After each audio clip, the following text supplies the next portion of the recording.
Joining me today on the player position is Athlone Town midfielder Daniel McKenna. Having grown up in inner city Dublin and playing for Belvedere from the age of 5, he joined Wolves at 15 years old, moving away from his family after his Junior Cert exams.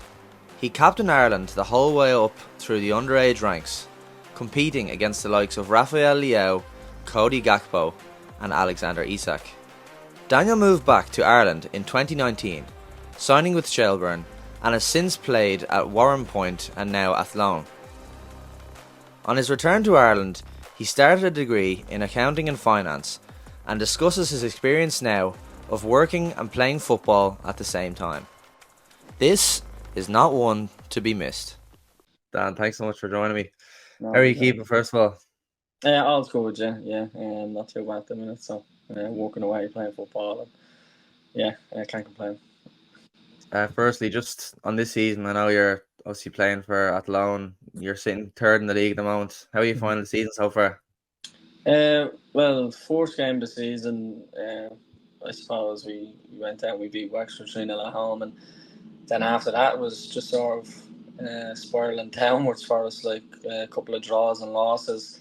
And then I think over the last 8 games or something, we've gone unbeaten. So we've just picked up form. Like when we had that, I think even the games that we were drawing and losing, we had a couple of red cards in the losses, and then the draws.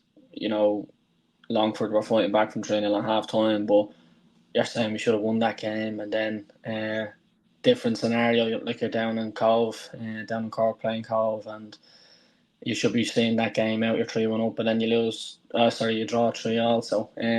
But now I think we've picked up form the last couple of weeks, and hopefully it can continue. Like we play UCD on Friday, so that's second V tour, and that'll be a big one for us. And personally, you've played every game. You've played all 16 games. Are you enjoying the football yourself at the moment? Yeah, even me first stint at Athlone, I really enjoyed it there. And now being back as well, like there's a good group of players there. So yeah, really enjoying it at the minute, and just that's all I want to do is sort of play every minute that I can. So I'm thankful that like I'm getting to do that this year. And how are you finding the league itself? Like, it's very competitive this year. It's really close between the kind of second and sixth. Is only a couple of points apart. How are you finding it this year in the league? Yeah, I think everyone's just taking points off each other. As I said last year, it's probably Galway and Waterford. They were sort of the two outliers, like just like Galway running away with it, and then Waterford running away with second. So you only had the other 3 spots to fight for, whereas now it's second to fifth, and there's probably 6, maybe 7 teams fighting for that at the minute. And we're still only halfway through the year, so like you can have teams picking up and dropping form. So I think it's very competitive this year, and teams just constantly taking points off each other every week. So yeah, it's going to be tough, but hopefully, like it'll be interesting going into the last couple of weeks, and hopefully we can nail down the spot. Yeah, definitely. I suppose I just want to go back to the start of when you were a kid. What was life like growing up in terms of like not just football, but just your life in general? Really enjoyable, from the inner city. So constantly out, playing football with your friends, just out causing havoc in town. So yeah, for me it was really enjoyable. Had a good group of friends, and loved growing up in the inner city. And then obviously football was like just at the forefront for me. I think I had went down to Belvedere when I was quite young, so football had always been in my life, and my brother was down there and stuff like that. So um, yeah, just I had a good upbringing, and really enjoyable. Yeah. And what was your experiences like at Belvo? Like, obviously they were a top team. Yourselves and Kevin's were always the two best teams in the country. What was your experiences like there? Yeah, I think like if you look at it, they were probably the better team, but we always enjoyed being like the underdogs trying to pip them. And it was a bit weird to say I had seen so many lads coming in and out the door, like because I had been there from I think when I was 5 until I left when I was 15. So it's the only club that I had really spent time with. So loved it there. From training down in Larkin College to training in Fairview to training on the Navan Road, like I'd seen so many different places that we've moved to and stuff. But I think like Clontarf, Fairview was pretty much the home of Balvo now. So I loved it. Yeah, really enjoyable. Had some great coaches, met some great friends, played with some great players. So yeah, it was brilliant for me. And was there an age or like a moment or anything where you remember like thinking that, oh, I'm actually like a proper good player here? Like, was there a point where you kind of started to think, oh, I'm definitely a little bit ahead of the people I'm around? Because obviously you were going on trials and stuff when you were younger. I wouldn't say it was a particular moment in time. It was just like I would finish training sometimes, or I'd finish a game, and um, like I would have Vinny Butler was his name. Like he'd come and say, hand me mum a letter, and it would say, this club are inviting Daniel over for a weekend or for a week to go on trial. And I think that started happening maybe at 12 or 13, and then once it happens more than once or twice, you're saying, right, this can get a little bit serious. So like, it wasn't, I wouldn't say a particular moment, but just you'd finish training or games and stuff, and like Vinny would come over and chat with me and my mum and saying, right, does he want to go here this week or here next week or something? So that was sort of when you realise like something can happen from this. And when you started to realize like this was happening, your command was getting letters from different clubs, like when you were playing then for Belvo, like did you feel a sense of pressure, like I have to kind of live up to my name a bit here, or was it still just kind of like you're enjoying football as a kid? I think early on I was really enjoying it, like, and then it got to a stage where it went to, I think I went to like 12 different clubs, but over a number of different times, and it got to a stage where I just felt burnt out. I probably did feel the pressure because, say, I probably was going from 12, 13, and didn't sign anywhere until I was 15. So you're looking at 2, 3 years of traveling to different places, and like you're like when you go over there, you're under pressure because you're looking to impress, and then you come back, as you said, and you're playing for Belvo, and like not have a target on your back, but people saying, "Oh, he's been away here and there." So you do feel the pressure, especially as a kid, to have to perform. And then I feel like in my last couple of months, I wasn't performing just because I felt like burnt out from all the different places I've been traveling to. So I sort of just sat down and said, "Look, I need to nail down like 3 clubs that I look to talk to, and then see if we can get something sorted then for the summer of 2015, I think." And do you remember your first trial or the first time you ever got told you're going on a trial, and what was that like? Yeah, it was United, I think, when I was when I was 12. Um, and that was, yeah, it was just surreal. I think most things came from like trials came from the Kennedy Cup and stuff previous to that as well. So I think the Kennedy Cup was the big one where after that you had the influx of all the different clubs. Like, but I think United was pre Kennedy Cup. And I think the DDSL, we had travelled over to play against United, and probably from that a couple of us had went back over on trial. So yeah, that was surreal. I think I remember being in, it was a Thursday, and like I was in sixth class, and I was telling everyone, look, I'm not going to be in school tomorrow because I'm going over to United on trial. So yeah, that was a bit mad.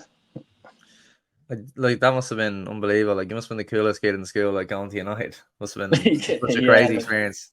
yeah, like half the team supporting United, and then I'm going over to go on trial with them. Like that was yeah, it's crazy. But no, I never let myself like feel like that or get like that. So that was how I always thought about it. Like. Yeah, I was thinking about that. Like in school, like thinking, oh, like everyone's saying, oh, Dan's going to Man United or he's going to this place or that place.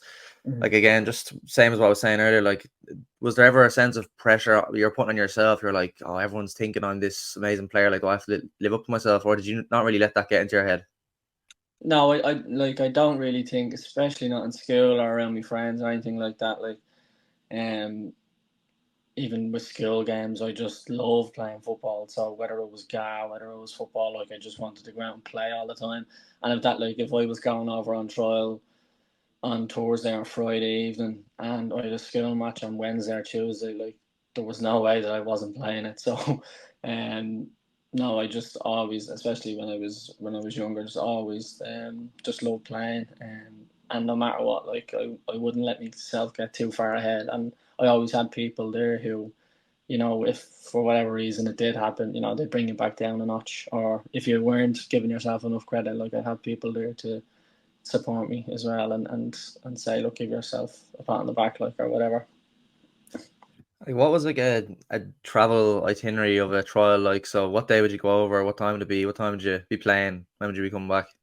I think regularly, for me, it was, so I finished school over Thursday, and then I'd fly over Thursday evening. I'd train Friday morning, and then when I was younger, most of the time I used to say travel with my mum and stuff, especially if it was to new clubs.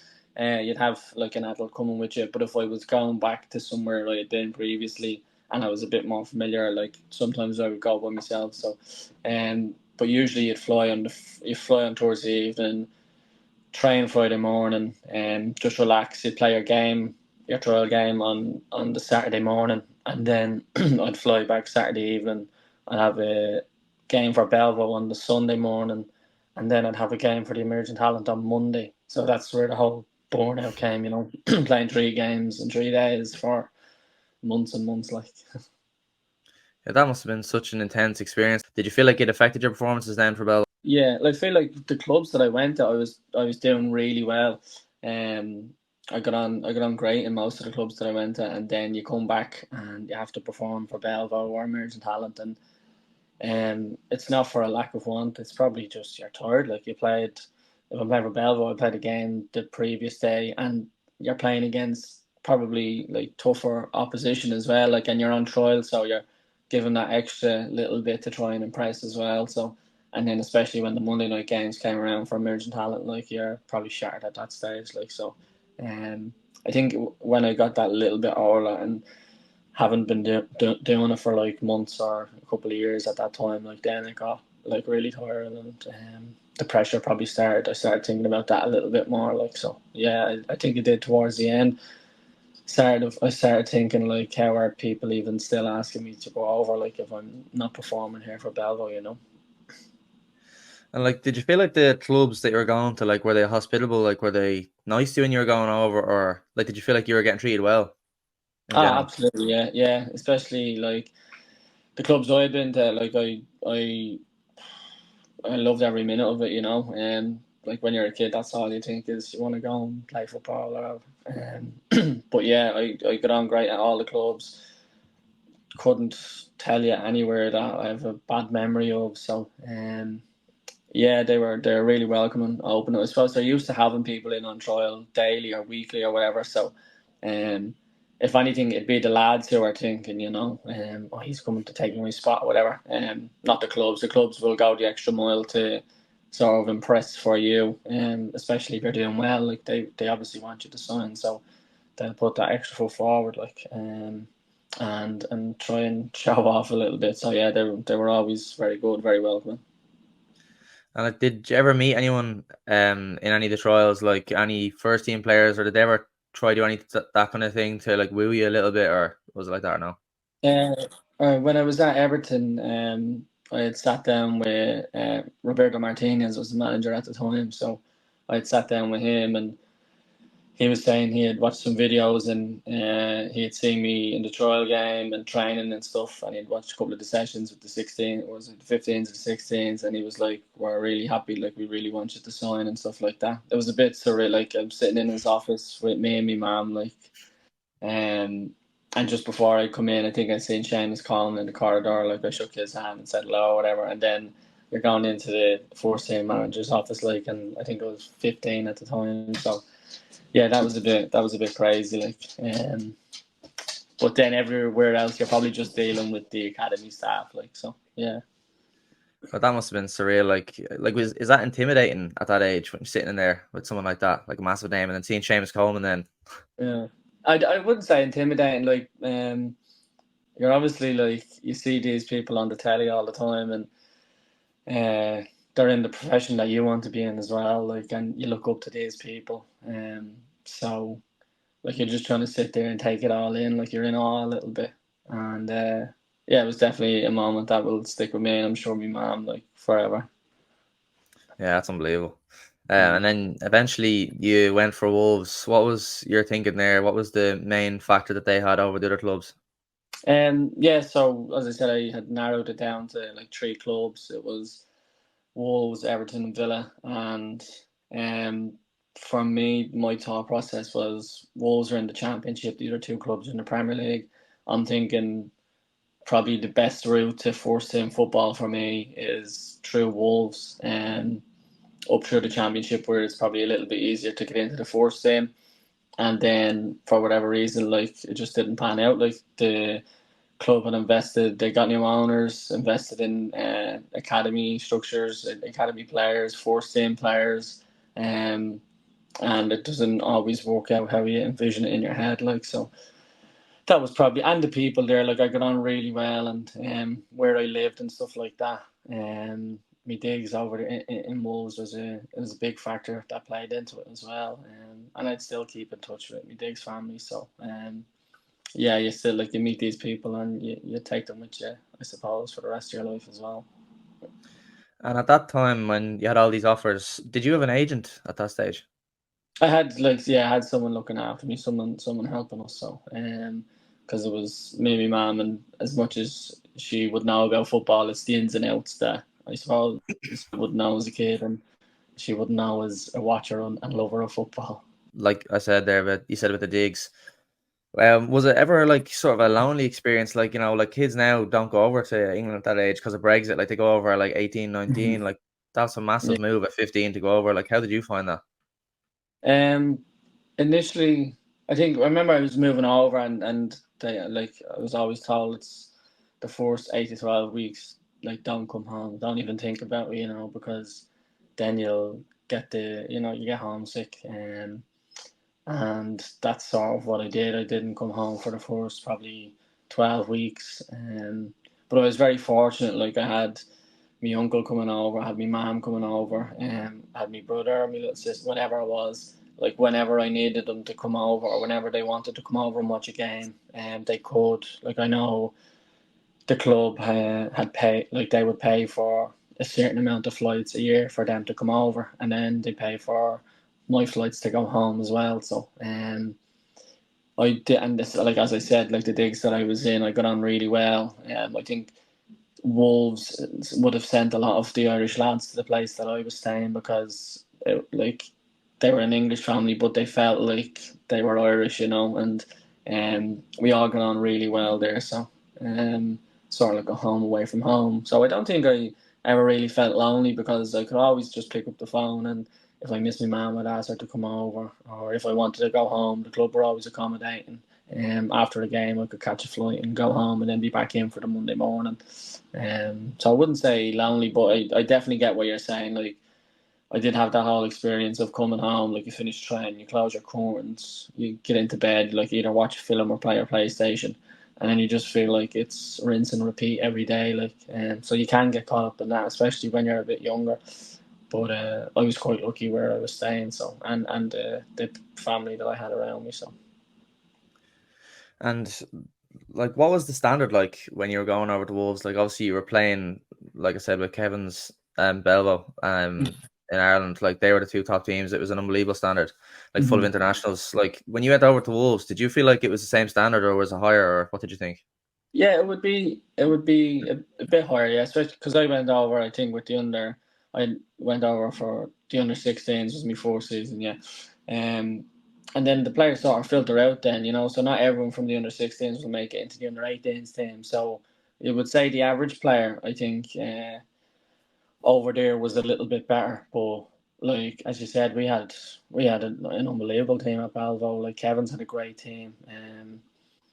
Joey's Orchard, they were probably up there as well in our league. Like there was some. If you put together the DDSL team against say one of my Wolves teams, I'm taking the DDSL team. We're gonna beat them, Um, but you do see as you progress, like you go into the 18s, you go into the 23s, then the standard like really improves, and then you notice that yeah, and then like obviously these clubs can bring in lads from Europe, from America, from Asia, from Africa, from wherever they want. So the standard definitely would be a lot better the higher you go up.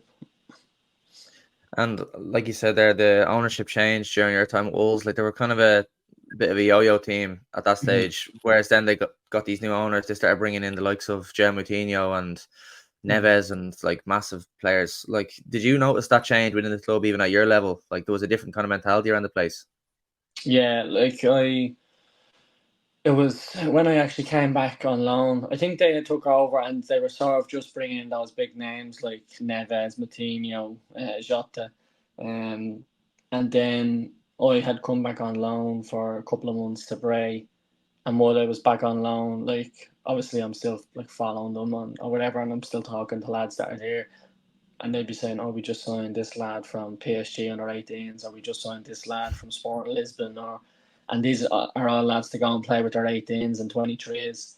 So then, like it's filtering down. Them, it's not only forced team that they're looking to improve. It's 18s, it's 23s, and it's the whole academy structure. Then they're developing the grounds, and so I was only away, I think, for 5 months, 6 months maybe. But then you go back and there's so many new faces, and you're like the forgotten man then when you go back. But yeah, I think the standard definitely improved in that span that I was away on loan. And like you said there, you were away at Bray. Like, were you kind of open to coming home, or was there potential to do a loan in England, or were you kind of wanting to go home? I was wanting to come back to the League of World. And my thought process was, if for whatever reason in the next couple of years I would have to move home, at least I'd have some exposure to the league. I'd be a little bit more familiar with, say, who you'd be playing against, like how the teams play and stuff like that. So that was something that I wanted to do, because I could have probably gone on loan to a low non-league team over there because there's only under 18s at the time. So there's no one like in Conference North or South or higher up probably taking a punt on you. So it was like I can come back and play in either play low league over in England or play in the best league in Ireland. Um, so that was my whole thought process behind that, and I did. I got some great exposure to it. I got to play with some really good lads at Bray. And what was your experience like at Bray? Like when you're coming back to the League of Ireland, it was your first taste of like consistent senior football. How did you find that? It was tough, yeah, because we were probably straight into Friday, Monday games. It felt like so. My little 18-year-old body trying to get used to playing one senior match, never mind two in the space of 4 days. But it was, yeah, really enjoyable. As you said, like the reason I'd come home was the reason I went to go on loan was to play senior football and challenge myself. So I enjoyed playing as many games as I did and getting to play with some brilliant players as well. Like. And obviously at Wolves, like your whole life is football. Like it's a full time thing every day. But when you're coming home to Bray, like did you find it hard then transitioning to like part time? Like was there days where you weren't doing much and you found that tough? Yeah. That's one of the tougher parts that I found about it. Because you're in Wolves, obviously you're full time. Lads are in there. Everyone's on the same schedule. But then I come home and my mum's in work, my brother's in work, sisters in school. Everyone's on their full time schedule in their own jobs, and then you're just training probably 3 nights a week with a game. So I had a lot of spare time, and although you're at home, I actually probably felt a little bit more like not lonely, but like you have more time to yourself over there. Back when I was home, than what I did when I was in England, surrounded by people on the same schedule. So that was one of the tougher parts of it, actually. Yeah. And like at that stage when you were part time playing for Bray at home, did it ever occur to you then, oh, I might actually want to do a college degree or anything like that, or was that a later thought? Yeah, I think it was. We would have people coming in, giving us talks like sports psychologists and just these different people from different walks of life coming in would give us talks on walls. And I think originally that was something that I had wanted to do was sports psychology. So that was in the back of my mind, and then when I went back to England, I was trying to pursue that and do like an open university degree, and so I was looking to like enroll in the January time, but then I had decided that I would actually just move home to Ireland in the January time, and I ended up going to DBS. I signed for Shells and I got into DBS. They had looked after that for me, and I done a course there. So that was really something that I'd always wanted. As soon as I'd left school, almost over there, sorry, before I moved over, I was like, I didn't want to waste like the opportunity to pursue something further. Like so, once I done it was only like a level 6 diploma in DBS, and once I'd finished that, it was like, right, if I can, I'll get in and do something like a level 7 or level 8 in college. So yeah, that was something that I was always thinking about. And like you said there, when you eventually came to the decision to leave Wolves, like was that a hard decision or was that something you were kind of ready for at that stage? Yeah, I think it was. It wasn't like an abrupt decision, or it was one that had sort of been building as I had went back over from Milan. After the first, couple of weeks, months, I sort of knew maybe there's nothing here from me. And then I'd been talking to my agent who was looking after everything for me, and had decided that come back to the League of Ireland, like move home, because I only had a year left on the deal. So come the January time, there was only 6 months left or whatever. So we just agreed to terminate it mutually. So um, yeah, it wasn't like a decision where it was like I went in and they told me this or whatever. So it wasn't a massive shock to the system. It was one that I had sort of been thinking, look, this might pan out in the next couple of months. So you build yourself up and you get ready for it. Like, And when you were leaving there, what were your emotions like? Was it sort of like did you feel like you'd gained a lot of experiences, or were you kind of like a bit annoyed that it didn't work out first team wise, or like how did you feel? um, I wouldn't say I was annoyed or anything. Definitely like they're experiences that you'll take with you forever. Like you get to say that you played at one of the, although it's only up until the under 23 level. Like you got to still play with some brilliant players, and even still getting to play now. Like I know a lot of lads come home and drop out of football altogether. Like so to even still be playing now, like I'm really happy and really fortunate. So no, they're just experiences, I think, that you take with you for the rest of your life. Like wasn't too emotional or anything, because as I said, I was sort of, it had been something that was planned for a couple of weeks or months prior. So and I knew I was coming home to sign for a team in Ireland anyway. So I knew I was coming back to Shells. Like, so I started just thinking, right, have a great season here, like, and we'll see what happens. And what was it like then moving to Shells? Obviously, like massive club at the time. Brilliant. I just looking at, I have a photo here behind, and just some of the players on the team, like League of Ireland legends and lads who've had their own careers, say abroad and then moving back as well.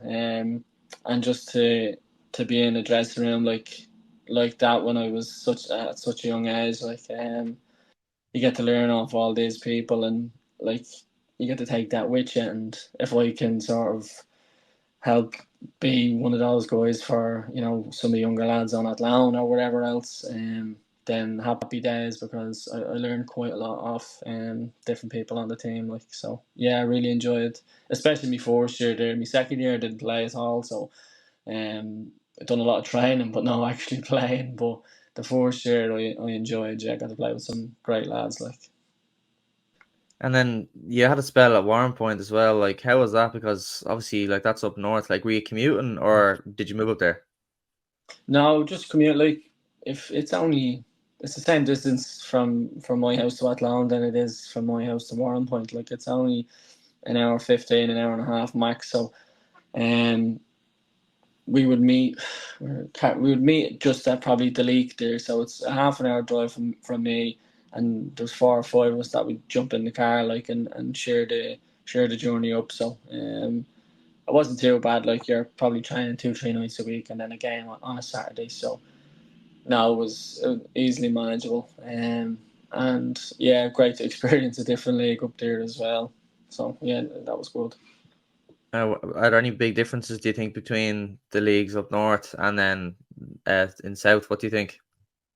I would say the Southern League, like the League of Ireland, is better. Like, now there are some teams, and especially the Premier Division up north, that would hold their own and do really well and challenge for European spots down south. But I think maybe the overall standard, like the League of Ireland, is better.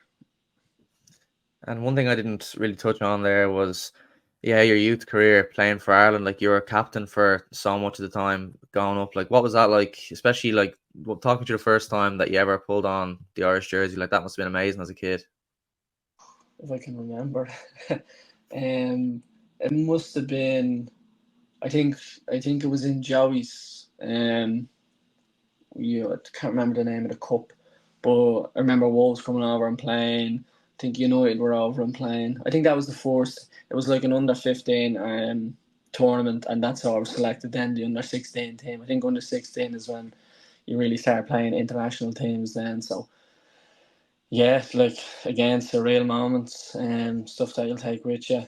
And getting to play. Like that's what you'd look forward to when you're over in England. That's what I did anyway. A lot of lads that I spoke to, like you're away with your clubs in England, but you're looking forward to the international break to get around all the Irish lads and yeah, we'd have some great trips and some great memories and getting to play again against some unbelievable international level players. So um, yeah, you were always proud when you got to go away with the Ireland team. And I don't know if you know this, but I actually looked through a few of the games that you played before. You played against Rafael Leao, who's obviously at AC Milan. Gakpo was at Liverpool. Isak is at Newcastle. I don't know if you even knew any of that, but did I you? didn't know Gakpo and Leao. I knew Isak from Sweden, yeah. And then a couple of others, say Netherlands would have had Delay um, and Chong. Yeah, there's definitely some that, like, if I sit down and think, I didn't know now, Gakpo and that, that's it's a bit mad, like. And Leao only came on. Leao wasn't even starting for Portugal. That just shows you the quality that they have, like, all these teams. And, yeah, unreal getting to play against teams like that. And like when you were playing against a Portugal or Netherlands or Germany or teams like that, like did you feel like this is just a different level? Like were these lads just like unbelievably gifted? Yeah, like before the game, we're still thinking we're gonna play how we play. We'll sit off, we'll counter, we'll look for set pieces. We had some we had some quality attacking lads as well, so that's how we'd go into the game thinking. And then 5 minutes into the game, you're like blowing out your arse because these lads are just battering you, and just constant pressure, like. And yeah, they were just unbelievable playing against. We must have played against Netherlands at least twice a year because like the players they'll just stick with you like unbelievable. Yeah, they are definitely a different level, and you can see that now with the clubs that these players are playing at. Like, And like you kind of had a few different positions, especially at youth level. Like you played a bit at centre back, centre mid, right back. Like what did you feel like your best position was? my favorite position was centre mid, but obviously the managers didn't didn't think that. I played. I think a lot of me Ireland career was from right full, so Um, yeah, and I don't think I performed to the level that I know I was capable of. Just maybe because for me, I felt like I was out of position, or I'm in my head thinking like I want to play centre mid. Where now you'd be thinking just throw me on anywhere. I remember playing left full one game and I could not kick the ball with my left foot, and now you'd be like asking for that back, like to be on that pitch and the lads screaming at you for not playing with your left foot. Like you'd be loving that now, just to be out there playing for them again. So, yeah, my favourite position would have been playing in the middle, but we had some quality players. I think at the time, it was Malumbi and Declan Rice was in there playing for us. So it's quite hard to get into that midfield. Like, Yeah, when you look at where those players are gone. Like what yeah, was yeah. Declan Rice like at that age? Like obviously at 15, 16.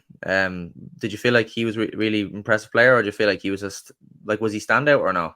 You could say he had like technically, even how he is now with the ball, like technically left foot, right foot. He was brilliant. He played.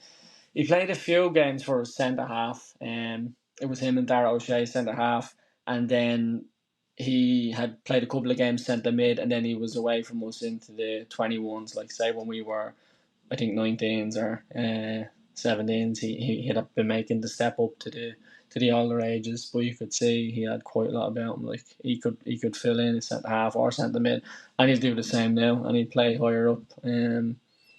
Like so, it's yeah. No, you could see he had quite a lot about him, and we had a couple of lads like that as well. A couple of really good lads. Some English like Irish boys. So I think now, especially, like you've got a mix of so many different lads coming in, and even the Irish lads, you can see technically they're there now from younger ages coming up. Whereas maybe with us, we were more hardworking, and the English boys are more technical. But I think the levels now have just increased so much. Like, And like when you were going away with the Irish team abroad, like did you feel like you actually enjoyed the experience? Like was there a lot of kind of sitting around waiting to train or waiting to have meals, or were you kind of doing stuff and enjoying it? we were, if we weren't, like, we were never sitting around waiting for anything. We were always like acting up. Like, I was only telling my girlfriend there a story I seen, and my old Ireland under 15 coach Tom O'Connor, and I seen his posters up on. He's running for election, and one of the stories was we were away with. I think we were away in either Netherlands or Czech Republic or something like that. But there was 4 teams staying in the hotel, and there was a car had been, I think it was like a Maserati or something like that, and it had been parked in the car park. And we were probably on the 5th or 6th floor, and it parked in the car park down from us for the whole week that we were there. And I think maybe on day 2 or 3, like, everyone just started throwing wet tissue at the car, just saying who could get it to stick to the car. And by the time, like, come the 6th or 7th day, there was just tissue surrounding the car and surround on top of the car. But you would get the odd cyclist or whatever going by, and you'd have lads again throwing the wet tissue at them. And I just remember one of the lads sticking one onto one of the cyclists' heads, and you could see them taking a left turn into our hotel. And we were like, shit, that's us done, boys. Like, so we obviously everyone back into the rooms, and about half an hour later, Thomas, like, we were supposed to have, I think it was like dinner at 5 or 6, and he had us down there a half an hour before it, going ape at us. He said the hotel had been on to him, gone mad, saying like all your boys are out there throwing stuff at like pedestrians and cyclists and at cars in the car park. And he's gone mad at the hotel. He's like, my team would never do that. And they're saying, no, it's definitely your team because the other 3 teams are staying on the other side of the hotel. So he gets down, we had the meeting, and he's gone mad, and he's like, right, I want names in the next 20 minutes. I want you down here giving me names of who was throwing things. So we've all gone back up to the room, and we're like, look, boys, no one's getting, like, we can't stitch anyone up. Even if you weren't involved, you're involved. And if you're, like, through one piece of tissue, like, everyone's taking the same amount of blame. So we've gone down and we've been like, look, Tom, it's not one person, it's everyone that was involved. And lads, I knew I had a team here. I knew I had a brilliant team. He was delighted that, like, we didn't go down and stitch anyone up, and that we all took the blame. So, yeah, we were always up to something. Like, so there was no sitting around waiting. There was meetings about meetings, and there was training sessions, and just quite, like, eating quite a lot. I remember we used to go back to Wolves, and they'd say we put on about 3 or 4 kilos, like, coming back, eat all the bread that we used to eat when we were away and all. So no, they were brilliant trips. No, that's gas. That's something else. Yeah, yeah. Um, I suppose, like I was saying there about Declan Rice, like obviously he was a top player, but would you have any player in particular that you played with over the years, whether it was like in a first team training session or whether it was at academy level, that you just thought was the best player you ever played with?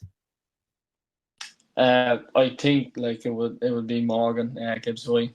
How he is now is exactly how he was when we were younger as well. Like, just how he plays the game, the passes he sees, his technical ability. Like, he was just excellent, and you can see it now. Like, the money he's gone for to Forest, and the fans love him there. Like, and you can see he's really embedding himself as a brilliant Premier League player. Like, so he'd definitely be probably one of, if not the best lads that I played with. Like, I suppose just looking yourself now, future wise, like you're obviously got your degree in accounting and finance. You're working now in Grant Thornton. How are you finding your professional career now, as well as football at the same time?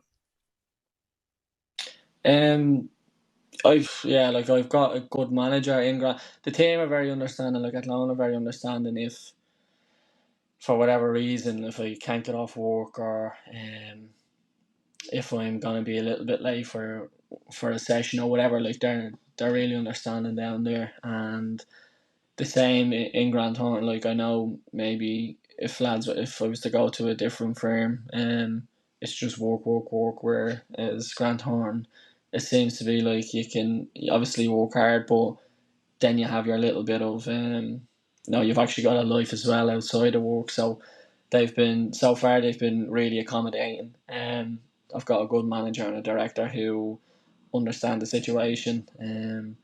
And have been really helpful, So if I've got, say, Mondays, Wednesdays, and Fridays or whatever, I'll start at 8 o'clock instead of starting at the normal 9 o'clock, just because I need to make training or games. And say over Friday, if I'm playing away, I'll work from home, or I'll work an extra 2 hours on the Thursday, and then just to get off an extra 2 hours on the Friday. So no, they're really helpful in circumstances like that. So it's been it's been tiring, like just getting used to it, I suppose. Because I've just been in college and then playing football, but this last couple of months, obviously working and playing alongside it.